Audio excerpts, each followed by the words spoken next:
Today, we're visiting a red meat and wool growth program farm belonging to Robert and Courtney Pocock and family in the South Australian Mallee. We'll be exploring the technologies that the Pococks are using in their sheep enterprise and how that technology helps with decision making, efficiencies and productivity and profitability on the farm. We've got a self-replacing merino flock and pole merino stud Lampata. We're mixed farming with cereal grains and legume base. And then probably 30% of the farm's perennial pasture, veldt and loosens. So also farming with my wife Courtney and parents Bruce and Kay. We've been using some forms of technology, I guess, for in excess of 40 years. My father and grandfather started preg testing and micron testing fleece weighing animals individually in the 70s.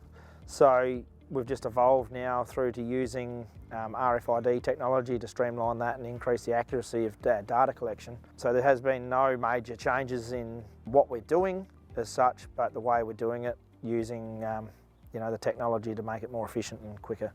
A lot of the traits we're collecting, like wool, muscle, growth, reproduction rates, etc., has all been collected and collated in Sapiens called Collect software. We've also got a data manager that we're using, and she helps us put that together so it's just a bit more efficient to save us the time in the office. And from there we get our indexes back and using that to help class our sheep initially on their actual performance and then visually classing post that. So we started off with a drafter, auto drafter, electric tags in all the ewes, stick readers, barcode readers for fleece weighing, etc. Then we moved into upgrading recently to a 6-way auto drafter. So this is our Tapari Racewell HD6 handler and auto drafter. It's portable, so we can tow this between blocks to do other tasks. We do a lot of animal husbandry work in this, drenching, vaccinating, mouthing ewes, udders, some crutching. We also do a bit of classing in here and then running through our animals into their breeding groups and index-based groups for classing of young stock, and then our breeding groups are for mating groups and reproduction types. I've chosen a handler slash drafter because of the simple fact that if we're going to invest into it, I wanted to be able to get as much out of it as I could. So I wanted to be able to handle animals in it as well as just draft. And this machine had been proven for a long time. We started off with a second-hand one initially and then upgraded at the start of this year to this one with the to try and get increase in drafting capacity for doing smaller groups. So at the moment these are just being drafted into weight ranges. They've been in containment, and we're just splitting these up into some different weight range groups to go back into containment. A lot of the time they don't mind it going through this machine, as if they can see an exit, they're quite happy to go through. Generally, compared to doing it manually, it's much easier. We've had rates of animals going through here at 700 an hour when it's all going well. Hasn't been permanently mounted into a set of yards here on the farm due to the fact that we are concerned about investing heavily into a yard design that might not necessarily work well for the machine, and being portable also needs to be able to go from another farm to farm.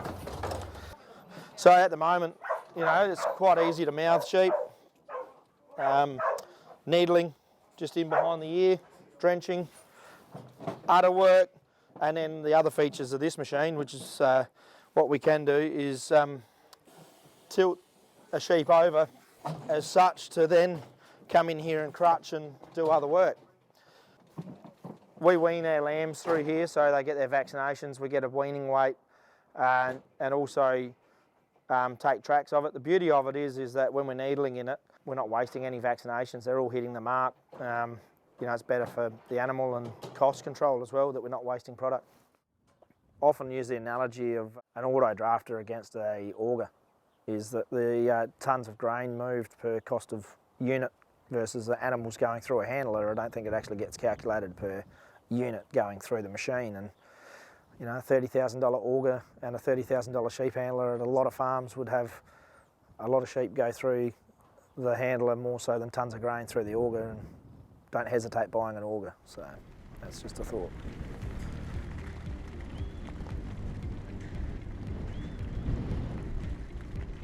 So this is our containment feedlot. We've been using them for quite a few years, so this has just been the most recent expansion of it. It's relatively simple design. Each pen's designed to hold up to 500 head, and being 8 pens, so yeah, there's up to 4,000 head could be put in here if we had to. We also use it for finishing off some lambs and putting condition back onto some stock when we're running out of tucker out in the paddock. This case here has just got some young ewes that are in here waiting for the farm to get back and get a bit of a positive situation with the feed. The containment system's working quite well. We shear twice a year, so helping a lot with logistics is that we can bring stock in much earlier. Normally, like, we'll preg test a week or two before shearing in March, and then shearing in the first week of March. The ewes are here, they're backgrounded, it makes it easy for us to bring them in, get the job done. In spring shearing, same thing again, we can bring them in from farms further away. They're locked up in here, ready to go, saves just a bit of labour that time of year. And then the rest of the time we're trying to use it to extend the amount of grass we've got out in the paddock.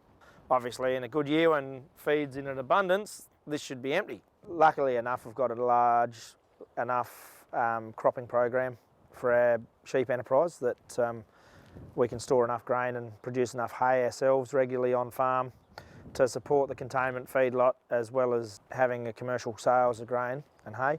Because we can't do everything ourselves and don't pretend to be experts, we've got employed the services of nutritionists and also data managers.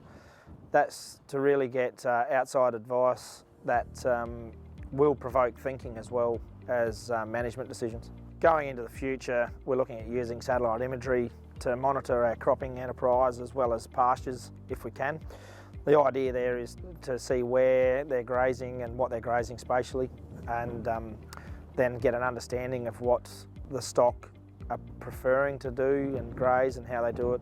Then also getting a snapshot at a point in time of what food's on offer, and then doing a feed budget from that, and knowing that it's time that they come into containment or these animals go down to that farm, etc.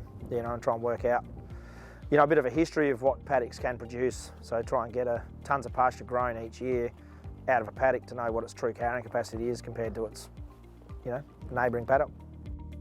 Probably a no-brainer for us eventually is going to be water telemetry. And that's just mainly for making sure we can keep track of water levels for stock over summer really, and know that when we've had a leak in the watering system or troughs that have malfunctioned, and rest at ease and know what we're doing. So another tool we've just used was a DNA flock profiling, where 20 ewe lambs out of the 1,000 had been randomly selected and profiled, where we've been given the DNA results, and they've been used to be benchmarked against the sheep in the ASBV or sheep genetics database, which has been fantastic to see where we're sitting and looking at where we want to maybe try and improve or move, and yeah, we're lucky enough to probably get some good results. We'd like to thank Robert and Courtney Pocock and the whole Pocock family for having us here today on this red meat and wool growth program Focus Farm. If you'd like more information about the red meat and wool growth program or this Focus Farm, please go to our Department of Primary Industries and Regions website.